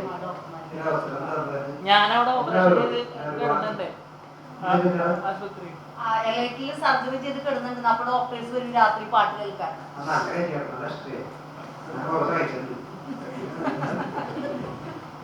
അതുപോലെ നമുക്കൊന്ന് ആ അമ്മയ്ക്ക് പറയാനുള്ളത് കേൾക്കാം. ആദ്യം തന്നെ ഇവിടെ ഇങ്ങനെ വരാനായിട്ട് ഒരു അവസരം തന്നെയാണ് നന്ദി പറയുന്നു. പിന്നെ ഞാൻ പറയുന്നത് എനിക്ക് പറയാൻ കിട്ടില്ല. ഞാൻ ഇതൊന്നും പറയാത്ത കാരണമാണ് ഏറ്റവും കൂടുതൽ പേടി. എങ്കിലും ഇവനെ ഞങ്ങൾക്ക് ഡോക്ടർ എടുത്ത് പറഞ്ഞിട്ടുണ്ടായിരുന്നു, വെന്റിലേറ്റർ സപ്പോർട്ടോട് കൂടി ഒരു നിമിഷം പോലും അവൻ അത് മാറ്റിയിട്ട് ജീവിക്കില്ലെന്നും പിന്നെ 10 ദിവസത്തിൽ കൂടുതൽ കിട്ടില്ല, അതിന് നിങ്ങൾ റൂമിൽ കൊണ്ടുപോയി നോക്കാൻ പറഞ്ഞിട്ട് നോക്കിയപ്പോൾ എൻ്റെ മനസ്സിലൊരു ഉത്തരവായിരുന്നു, എൻ്റെ മോനെ എനിക്ക് ജീവനോട് കൂടെ തരുമെന്ന്, എനിക്ക് ചതിക്കില്ലെന്ന്. ഞാൻ നല്ലപോലെ പ്രാർത്ഥിച്ചിങ്ങനെ അവിടെ എനിക്കൊന്നും അറിയില്ല നോക്കാനൊന്നും. പക്ഷെ ഞാൻ ഇവന്റെ ഇത് മുന്നോട്ട് കൊണ്ടുപോകാൻ സാമ്പത്തികത്തിന് ബുദ്ധിമുട്ട് കാരണം ഹോം നേഴ്സിനെ വെച്ചിട്ട് ഞങ്ങൾ നോക്കിയിരുന്നേ. അപ്പൊ പറ്റാണ്ടായിപ്പോ ഞാൻ പ്രാർത്ഥിച്ചു, ഇങ്ങനെ എൻ്റെ മോനെ എത്ര കാലമാണെങ്കിലും അത് നോക്കാനായിട്ട് പരിചരിക്കാനുള്ള കൃപ എനിക്ക് തരണമെന്ന് പറഞ്ഞ് പ്രാർത്ഥിച്ചതിന് ശേഷം എങ്ങനെയാണെന്ന് അറിയില്ല ഇവന്റെ എല്ലാ കാര്യങ്ങളും ഒരു ചെറിയൊരു മുറിവുണ്ടെങ്കിൽ പോലും എനിക്ക് കാണാൻ പറ്റില്ല. അപ്പോഴേക്ക് തലതമ്മി വീഴുന്ന ഞാൻ എത്ര വലിയ മുറിവ് കണ്ടാലും നോക്കാനുള്ളൊരു കഴിവ് കിട്ടി. പിന്നെ ഇത് എൻ്റെ മകനാണ്, എനിക്ക് നോക്കാൻ എന്നെ ഏൽപ്പിച്ചേക്കുന്ന ദൗത്യം പൂർത്തിയാക്കണം. ഏതറ്റം വരെയാണെങ്കിലും അവനെ നോക്കണം എന്നുള്ള പ്രതീക്ഷയോട് കൂടി നോക്കണം. കാരണം എല്ലാ കാര്യങ്ങളും കഫം വലിച്ചെടുക്കാനും എല്ലാ കാര്യങ്ങളും ചെയ്യാനായിട്ടുള്ളത് ഇത് കിട്ടി. പിന്നെ എനിക്ക് പറയാനുള്ളത്, ഇങ്ങനത്തെ മക്കളെ ഭാരമായിട്ട് ഒരമ്മമാരും ഉപേക്ഷിച്ച് തള്ളാൻ പാടില്ല. ആ മക്കളാണ് നമ്മുടെ വീടിന്റെ നമ്മുടെ നാടിന്റെ തന്നെ അനുഗ്രഹം. അത് കുറെ പേർക്ക് അറിയില്ല. അത് ഇങ്ങനെയുള്ള മക്കളെ മൂലയിൽ തള്ളി കളയുന്ന കാലങ്ങളുണ്ട്. ആരോഗ്യമുള്ള മക്കളെയും കളയും, അമ്മമാരെയും കളയും. പക്ഷെ ഇങ്ങനെയുള്ള മക്കളെ നമ്മൾ പരിചരിക്കുന്നതിന് കിട്ടുന്ന ഈശ്വരനിൽ നിന്ന് കിട്ടണം, മറ്റേ സമൂഹത്തിൽ നിന്ന് കിട്ടുന്ന സമ്മാനങ്ങളൊന്നുമല്ല. പക്ഷെ വലിയൊരു സമ്മാനം നമുക്ക് കാത്തിരിക്കുന്നുണ്ട്. അത് അനുഭവിച്ചറിയുന്നവർക്ക് മാത്രമേ അത് പറഞ്ഞാൽ അറിയുള്ളൂ, അല്ലാണ്ട് ആർക്കും അറിയില്ല. അതുകൊണ്ട് ഇങ്ങനത്തെ മക്കളെ ഒരാളും തള്ളിക്കളയോ അല്ലെങ്കിൽ വെറുപ്പോടുകൂടി അവരെ പരിചരിക്കാനായിട്ടുള്ള കൃപ കിട്ടാൻ വേണ്ടി പ്രാർത്ഥിക്കുക. എനിക്ക് പറയാൻ അറിയില്ല. ഇത്ര പറഞ്ഞല്ലോ, ഭംഗിയായിട്ട് പറഞ്ഞല്ലോ.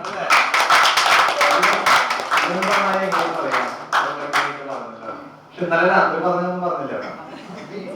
പിന്നീട് നിങ്ങൾക്ക് പറഞ്ഞുതരാം. വേഗം ഇറങ്ങാന്നാണ് പുള്ളി ഉദ്ദേശിക്കുന്നത്. ശരിക്കും ഞാൻ എനിക്ക് ഒരുപാട് പറയുന്ന വിചാരിച്ചത്, കാരണം പുള്ളിയുടെ ഒരുപാട് എക്സ്പീരിയൻസുകൾ പറയാനുണ്ട്. മേ ബി കുറെ കാലമായിട്ട് പുള്ളി സംസാരിക്കാതെ, അല്ലെങ്കിൽ വീട്ടിൽ തന്നെ ഈ പറഞ്ഞ പോലെ കൊറോണ സിറ്റുവേഷൻസ് കാരണം പറയാനുള്ള ഒരു മടിയോ അല്ലെങ്കിൽ പറയാനുള്ള എന്താണ് ചമ്മലല്ല അല്ലെ, സ്റ്റാർട്ടിങ് ബോറടിക്കാനല്ല, ഞങ്ങള് പറഞ്ഞു പറഞ്ഞാലോ ബോറടിക്കുക. അപ്പൊ അപ്പം ഇനി നമുക്ക് വേണമെങ്കിൽ കാര്യം ചെയ്യാം, വേറൊരു പരിപാടി. നമുക്ക് എന്തെങ്കിലും നിഖിലിന്റെ അടുത്ത് നിങ്ങൾക്ക് ചോദിക്കാനുണ്ടെങ്കിൽ അതൊന്ന്, അപ്പൊ എന്താ പറയുക, പുള്ളിക്ക് ഒരു ക്വസ്റ്റ്യൻ ഉണ്ടെങ്കിൽ ഈസി ആയിരിക്കും. ഇതിപ്പോ ഇങ്ങനെ പറഞ്ഞു പോവാന്ന് പറഞ്ഞാൽ നമ്മൾ കാടി കയറി പോകും. എന്റെ അടുത്ത് വാരണാസി കഥ പറയാൻ പറഞ്ഞാൽ 5 മണിക്കൂർ ഞാൻ പറയും, കണ്ടിന്യൂസ് പറയും. അതിലൊരു ബ്രേക്ക് ഇല്ലാണ്ട് എനിക്ക് അത്രയും എന്റെ ഏറ്റവും ഫേവറേറ്റ് ട്രിപ്പാണ് വാരണാസി യാത്ര. അപ്പൊ അതുപോലെ നിങ്ങൾക്ക് എന്തെങ്കിലും ചെറിയ ചെറിയ ചോദ്യം, എങ്ങനെ ഡോക്ടർ ചോദിച്ച ഡോക്ടർ ആകുമ്പോൾ ഒരു ഐഡിയ ഉണ്ടോ എന്ന് അമ്മയ്ക്കോളൂ.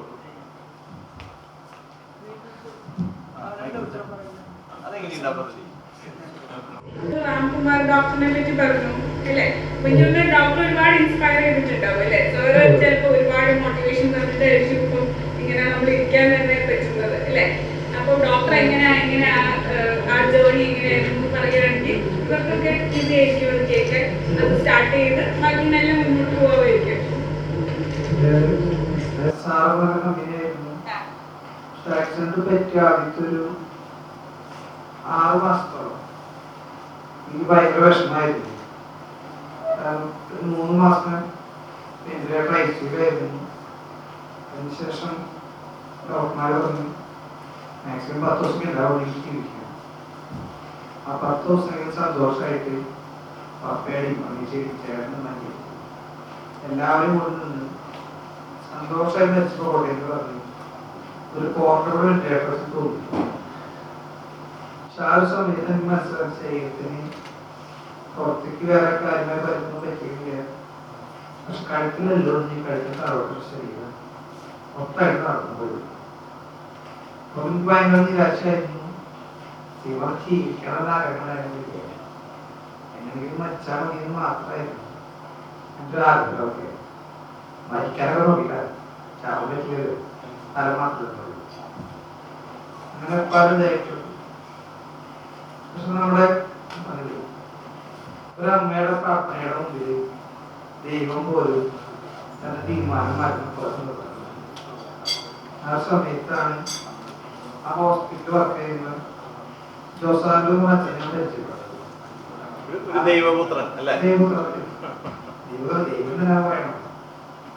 ആ അച്ഛൻ ടേബിളിനടുത്ത് സംസാരിക്കും. കുറെ കാലം പറഞ്ഞു ഒരുപാട് കാര്യങ്ങളൊക്കെ. ആ അച്ഛൻ പറഞ്ഞ ബൈബിളിലെ 2 വചനാണ് ജീവിതത്തിൽ ഇത്ര മതം മാറ്റി. അതിനുശേഷം ഈ ജീവിക്കണം തോന്നിയിരുന്നു. ആ ജീവിതം അവസാനിപ്പിച്ച് വേറെ ഇനിയും ഒരുപാട് ചെയ്യാനുണ്ട്. ആ 2 വചനം പറയാൻ പറ്റും. ബൈബിളിലെ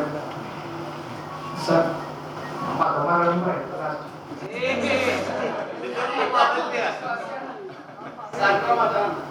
എല്ലാ ദൈവങ്ങളും റെസ്പെക്ട് കൊടുക്കുന്ന ആളാണ്.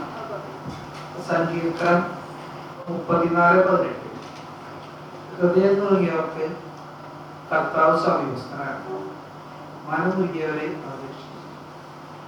അതേപോലെ റോമ 8:28 ദൈവത്തെ സ്നേഹിക്കുന്നവർക്ക് അവിടുത്തെ പദ്ധതി അനുസരിക്കപ്പെട്ടവർക്ക് അവിടുന്ന് എല്ലാം നന്മയ്ക്കുള്ളത്.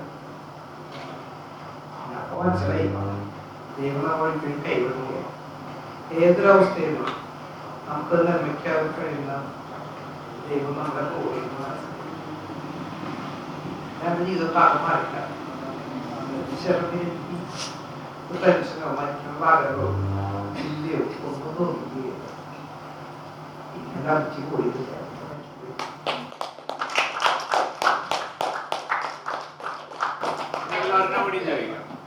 മിഷണറി സ്കൂളിലാണ് പഠിച്ചത്. അപ്പോൾ ഈ ക്രിസ്ത്യാനിറ്റിയെ പറ്റിയും എല്ലാം നല്ലോണം അറിവുണ്ട്. ഇതിൽ ഒരു ബുക്കിൽ ഞാൻ പാട്ടുണ്ട്. തമിഴാണ്. മലയാളം എൻ്റെ മലയാളം സേഫാണല്ലോ. എല്ലാം യേശുവേ എല്ലാം യേശുവേ തൊല്லை மிகு இவ்வுலகில் சுகம் இயேசுவே ആയിരം സഹായിനും നേയനും ഉപായനും. അടുത്ത വരിക്ക് ഓർമ്മയില്ല, സ്കൂളിൽ പഠിച്ചതാണ്. പിന്നെ തந்தை തായ് ഇനം ചെല്ലാം വന്നുള്ളൂ സ്നേഹിതനാണ് അതില് ആ ഹിം സോങ്ങില്. അപ്പോ അങ്ങനെ വിചാരിച്ചാൽ മതി. നല്ലൊരു പാട്ടാണ്. അതിന്റെ മലയാളം അറിയില്ല. അത് തമിഴ് നല്ലൊരു വരിയാണെന്ന് മനസ്സിലായി. സോങ്ങാണ്. ഞങ്ങള് പ്രേയർക്ക് മലയാളം പറഞ്ഞാണ്.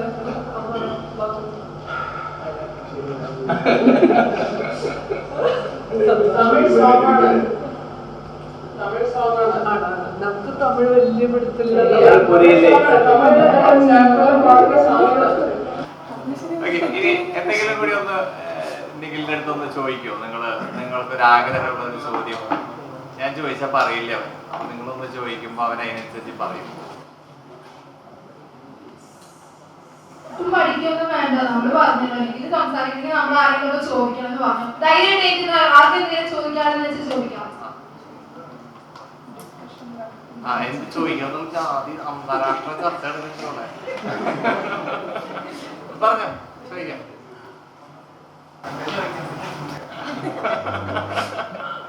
മനസ്സിലായ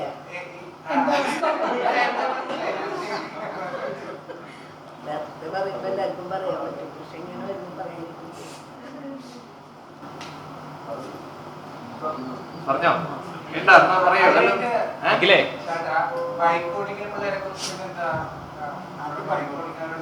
അത് നന്നായി.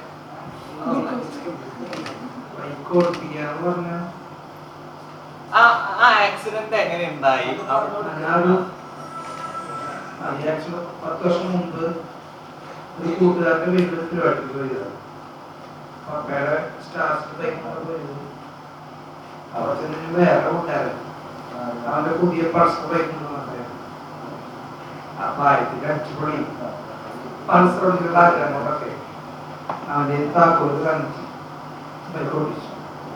നല്ല സ്പീഡൊക്കെ ഇനി ഇപ്പോഴത്തെ പറയാനില്ല.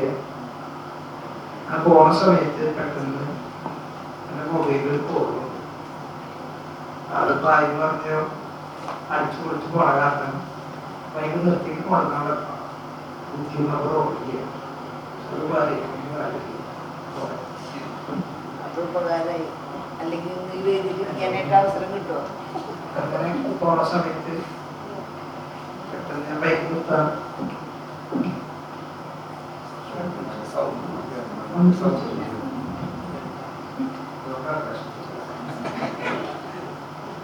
അങ്ങനെ ബൈക്ക് നിർത്താണ്ട് ഞാൻ ഫോൺ എടുക്കാൻ നോക്കി. ഓടിച്ചോണ്ടിരിക്കുമ്പോ ഒരു ഹാൻഡ് പിടിച്ചു മറ്റേ ഞാൻ കോൾ ഇടാൻ നോക്കി. പെട്ടെന്ന് ബാലൻസ് കിട്ടിയില്ല. തൊട്ട് മുന്നിൽ ട്രെയിനിലായിരുന്നു. ബൈക്ക് സ്കിപ്പ് ചെയ്ത് പോസ്റ്റ് വെച്ചു. അത്രേ ഓർമ്മയുള്ളൂ. വെരി സിമ്പിൾ ആയിട്ട് പറഞ്ഞാണ് അത്രേ അത്രേ ഉള്ളതാണ്. അല്ല പിന്നെ ഓർമ്മ വരുമ്പോൾ ഒരു 10-15 മാസം അയച്ചു കഴിഞ്ഞായിരുന്നു. പറയാനുള്ള കാര്യം പറഞ്ഞാൽ ബൈക്കൊക്കെ ഓടിപ്പിക്കുമ്പോൾ ഏറ്റവും കൂടുതൽ അപകടം ബൈക്ക് അപകടങ്ങൾ ഏറ്റവും കൂടുതലുള്ള ഒരു രാജ്യത്താണ് നമ്മൾ ജീവിച്ചുകൊണ്ടിരിക്കുന്നത്. അങ്ങനെ ഭൂരിഭാഗം കടന്നു എന്നെ പോലുള്ള യുവാക്കൾ തന്നെയാണ്. എനിക്ക് നേരെ കാര്യം പറഞ്ഞു കഴിഞ്ഞാൽ അവർക്ക് ആർക്കും ആ ഒരു സമയത്ത് ചിന്തകളൊന്നും വരില്ല. നമ്മളൊരാൾ കവർ ചെയ്ത് പോയി കഴിഞ്ഞാൽ ഓട്ടോമാറ്റിക് ആയിട്ട് ആക്സിലേറ്റർ കൈകൊന്ന് കൂടും. അവരെ കവർ ചെയ്യുന്ന ചിന്ത മാത്രമാണ് നമുക്ക് ഉണ്ടാവുള്ളൂ. പക്ഷെ അത്രയും സ്പീഡിൽ അടിച്ചു കുറച്ച് പോകുമ്പോൾ നമ്മൾ ആരും ചിന്തിക്കാത്തൊരു കാര്യമുണ്ട്. നിസാരമായൊരു ഈച്ച ഒരു പ്രാണിയോ നമ്മുടെ കണ്ണിലടിച്ചു കഴിഞ്ഞാൽ ആ റോഡിൽ അവസാനിക്കും നമ്മുടെ ജീവിതം. നമ്മുടെ ഒരു ആവേശം കൊണ്ടും അശ്രദ്ധ കൊണ്ടൊക്കെ ഒരു സെക്കൻഡ് കൊണ്ട് നമ്മുടെ ജീവിതം ആ റോഡിൽ അവസാനിച്ചു കഴിഞ്ഞാൽ പിന്നെ എത്ര ശ്രദ്ധിച്ചാലും എത്ര കാലം കഴിഞ്ഞാലും നമുക്ക് പല രീതിയിൽ തിരിച്ചു കിട്ടില്ല. അതെനിക്ക് എൻ്റെ ജീവിതം അത് മനസ്സിലായ കാര്യം. അതേപോലെ ഇപ്പോൾ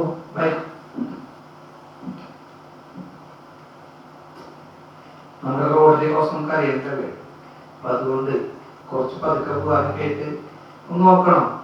പക്ഷെ ബൈക്കൊക്കെ എടുക്കണേക്കാളും മുമ്പ് ഓടിപ്പിക്കണേക്കാളും മുമ്പ് ബൈക്കായാലും കാറായാലും കയറുമ്പോൾ നമ്മളൊരു കാര്യം എപ്പോഴും ചിന്തിക്കണം കേട്ടോ. നമ്മൾ തിരിച്ച് വീട്ടിലേക്ക് വരുന്നത് കാത്തിരി നമ്മളെ പ്രതീക്ഷിച്ച് നമ്മളെ കാത്തിരിക്കാൻ ഒരുപാട് സ്നേഹിക്കുന്ന ഒരു പപ്പയും അമ്മച്ചിയും കുടുംബവും ഒരുപാട് പേര് നമുക്ക് മനസ്സിലാക്കി കഴിഞ്ഞാൽ പിന്നെ എത്ര ശ്രമിച്ചാലും നമ്മുടെ കയ്യിൽ കാലൊന്നും ആക്സിഡന്റ് പോയില്ല. എനിക്ക് അന്ന് തോന്നിയില്ലേ, ഇപ്പൊ പറഞ്ഞില്ലാത്തൊരു അത്രയ്ക്ക് വലിയൊരു അനുഭവമാണ് ടോട്ടലി അല്ലേ അല്ലേ ആലോചിക്കുമ്പോ അല്ലേ മതിയാ. ആക്സിഡന്റിന് ശേഷേ ഇപ്പോഴുള്ള സൗഹൃദങ്ങളൊക്കെ ഉണ്ടല്ലോ, കുറെ ഫ്രണ്ട്സ് ഒക്കെ ഉണ്ടല്ലോ എല്ലാവർക്കും കൊണ്ടുപോകാനൊക്കെ. അതുപോലെ അവരുടെ ഒരു ഇടപെടല്, അതുപോലെ അവരുടെ കൂടെയുള്ള ഇപ്പൊ നടത്തിക്കൊണ്ടിരിക്കുന്ന യാത്രകൾ, അതിന്റെ വേറെ എന്തെങ്കിലും പുതിയ പ്ലാൻ വല്ലതും ഉണ്ടോ? ശരിക്കും പറഞ്ഞു കഴിഞ്ഞാൽ ഞാൻ ഫസ്റ്റ് പറഞ്ഞില്ലേ ബൈക്കിലൂടെ കോള് വന്നു. എനിക്കിപ്പൊ തോന്നുന്നു ദൈവം തന്നെ കോള് വിളിച്ചേക്കാം. കാരണം ആ ആക്സിഡന്റിലൂടെ എനിക്ക് ഒരുപാട് പുതിയ കൂട്ടുകാരി, പുതിയ കണ്ടക്ടർ, ഷൈജാടൻ, ടോണികൾ, ആ ടോണികളായിട്ട് വരാൻ പറ്റിയത് ഒരുപാട് ആൾക്കാരെ ദൈവം എനിക്കായിട്ട് കൊണ്ടുവന്ന് തന്നു. അങ്ങനെ പല പല കാര്യങ്ങളായിട്ട് അപ്പൊ അവരെല്ലാവരും കൂടി പറഞ്ഞത് എന്റെ ജീവിതം വെറുതെ അവസാനിച്ച് കളയാൻ പാടില്ല, ഇതിലൂടെ ആർക്കെങ്കിലും ഉപകാരം ഉണ്ടാവുമെന്ന് പറഞ്ഞു. എല്ലാവരും കൂടി ആ ജീവിതം ഒരു ചെറിയ ഷോർട്ട് ഫിലിമാക്കി, സ്നേഹിതരുടെ പേരിൽ ഷോർട്ട് ഫിലിമാക്കി പല സ്കൂളുകളിലും കോളേജുകളിലും ക്ലബുകളിലും പല സ്ഥലത്തും കാണിച്ചിട്ടുണ്ടായിരുന്നു. റോഡ് സേഫ്റ്റിയുടെ അവയർനെസ് പ്രോഗ്രാം പോലെ കുറെ പരിപാടികൾ ചെയ്തിട്ടുണ്ടായിരുന്നു. പിന്നെ പല കാര്യങ്ങളൊക്കെ ആയിട്ട് ഉണ്ടായിരുന്നു. അതേപോലെ ഇവരൊക്കെ ആയിട്ട് ഒരുപാട് ആൾക്കാര് ലൈഫ് ശരിക്കും ആത്മഹത്യ ചെയ്യുന്ന പല ആൾക്കാരും എൻ്റെ അടുത്ത് കൊണ്ടുവരാറുണ്ട്.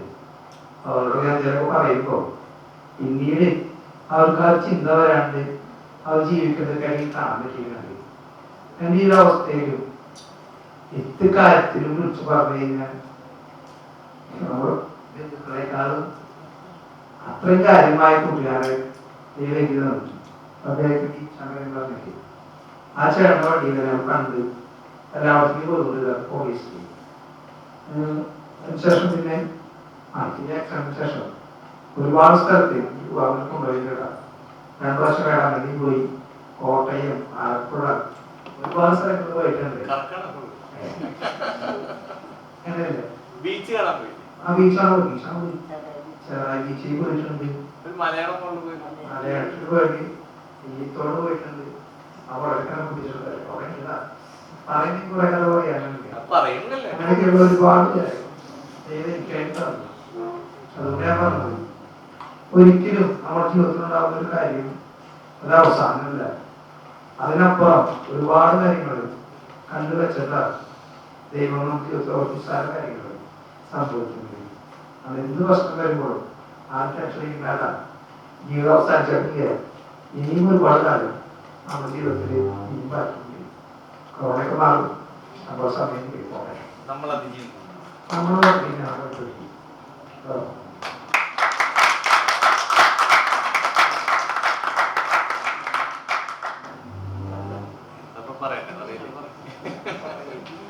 എന്നെ വേഗം ഇറക്കുന്നതാണ് പുള്ളി പറയണത്. എനിക്ക് സത്യം പറഞ്ഞാൽ കേട്ട് മതിയായിട്ടില്ല, അല്ലെങ്കിൽ സ്റ്റോറീസ് ഇനിയും കേൾക്കണം എന്നാണ് എൻ്റെ ഒരു ആഗ്രഹം. പക്ഷെ നമ്മൾ ഭയങ്കരമായിട്ട് പ്രഷർ ചെയ്യുമ്പോൾ ഇന്നലെ രാത്രി വീട്ടിലെ അമ്മ സംസാരിച്ചത് കേട്ട് ഞാൻ ആലോചിക്കും ഇങ്ങനെ ഇത്ര നാളം പറഞ്ഞ അവിടെ കയറിയിരുന്നു ഇങ്ങനെ പറയുന്നത്. കാരണം അത്ര അധികം ഞങ്ങളൊരു 3/4 മണിക്കൂറോളം അവിടെ വീട്ടിലുണ്ടായിരുന്നു. അമ്മ നേരത്തെ പറഞ്ഞു തന്ന കാര്യങ്ങളൊന്നും ഇന്നോടെ പറഞ്ഞിട്ടില്ല ശരിക്കും. ആ ലൈഫ് എക്സ്പീരിയൻസ് ഫുള്ള്. അപ്പൊ മേ ബി ഇങ്ങനെ പറയാനുള്ള ബുദ്ധിമുട്ടുണ്ടായിരിക്കും. നമ്മൾ അധികം പ്രഷർ ചെയ്യണ്ട, അധികം ടെൻഷൻ ചെയ്യണ്ട, അല്ലെ? ചവിട്ടും തേടുന്നത്. അപ്പൊ ഇങ്ങനെ ഒരു പരിപാടിയിൽ വന്ന ഈ 2 മഹത് വ്യക്തികൾക്ക് വലിയൊരു താങ്ക്സ്. ഇവരാണ് ശരിക്കും ഈ പരിപാടിയുടെ ഇവരുടെ ആ എക്സ്പീരിയൻസ്.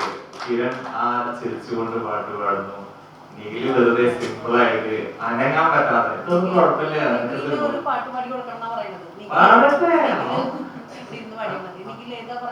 ഏതാ പാടുന്നില്ല നിഖില് പറയണ പാട്ട് പാടിയത്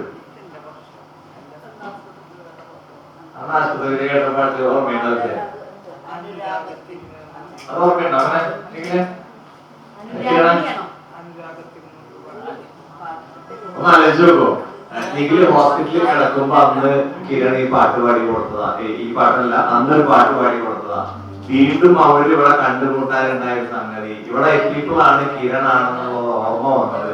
ഇതെല്ലാം ഒരു എന്താ പറയാ ഒരു നിമിത്തം, അല്ലെങ്കിൽ ഇതൊക്കെ ഒരു ബ്ലെസ്ഡ് മൊമെന്റ്സ് ആണ് ശരിക്കും. ഇവരൊക്കെ നമ്മൾ വെറുതെ പറയുന്നതല്ല, ശരിക്കും ദൈവത്തിന്റെ കയ്യൊപ്പുള്ള കുട്ടികളുണ്ട്. അനുരാഗത്തിൻ വേളയിൽ വരവായി വന്നൊരു സന്ധ്യയിൽ മനമേ നീ പാടൂ പ്രേമാകം മുരയും കൊണ്ടിൻ നെഞ്ചകം അവളിൻ നെഞ്ചിൻ വിസ്മയം ഇനി എന്റെ മാത്രം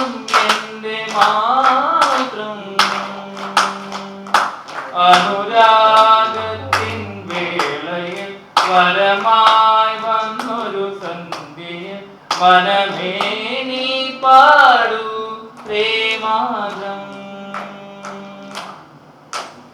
സാഹിബ സാഹിബ സാഹിബ സാഹിബ സാഹിബ സാഹിബ സാഹിബ നുരയുമോരുടയാടയിൽ നുരയുമോരുടയാടയിൽ മറയുവതനിന്നേണയും കരിവയിൽ ഒരു കരിവയില്ലാരിയ മുറിവോ തന്നു നിറയൂ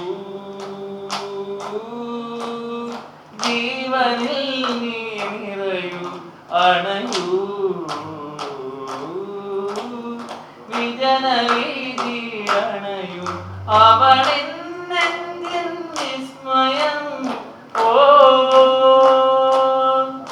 അവളീ നെഞ്ചിൻ വിസ്മയം ഓ കുളിരുന്നുണ്ടീ തീനാളം അനുരാഗത്തിൻ വേളയിൽ വരമായി വന്നൊരു സന്ധ്യയിൽ മനമേ നീ പാടൂ പ്രേമാകം നുരയും നൊണ്ടൻ വിസ്മയം നുരയും നൊണ്ടൻ വിസ്മയം കുളിരും നൊണ്ടീ തീനാളം ആ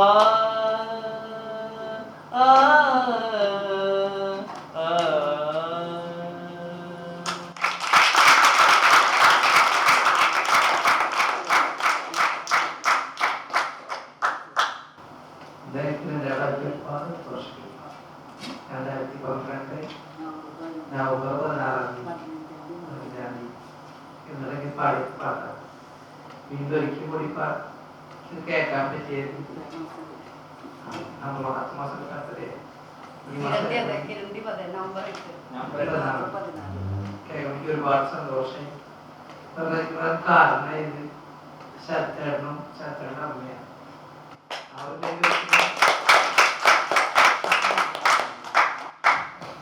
ശരത്തേടനും ശരത്തേടൻ്റെ അമ്മയില്ലെങ്കിൽ ഞങ്ങൾക്ക് ഇവിടെ വരാനില്ല ഇവരെ കാണാനൊന്നും പറ്റില്ലായിരുന്നു. എങ്ങനെ നന്ദി പറയുകയാണ്. ഇവരെ പോലെ വേറൊരു അമ്മയും ഉണ്ടാവുകയാണ്.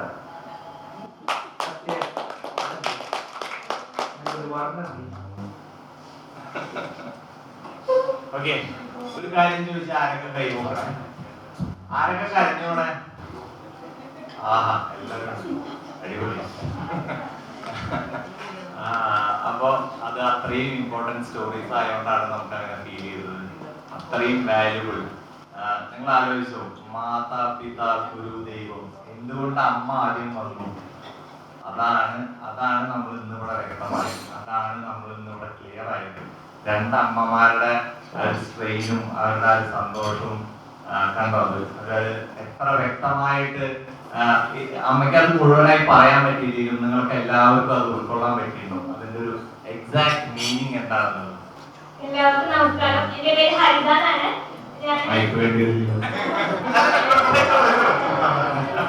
ഏറ്റവും കൂടുതൽ ചേട്ടൻ വിളിച്ചിട്ടുണ്ടാവുക ഞാനായിരിക്കും. എന്റെ റിസൾട്ട് പറയാൻ, ഞാൻ ടെസ്റ്റ് പോവാന്ന് പറയാൻ. എനിക്കറിയില്ല, എനിക്ക് ഒരു പരിചയമില്ല.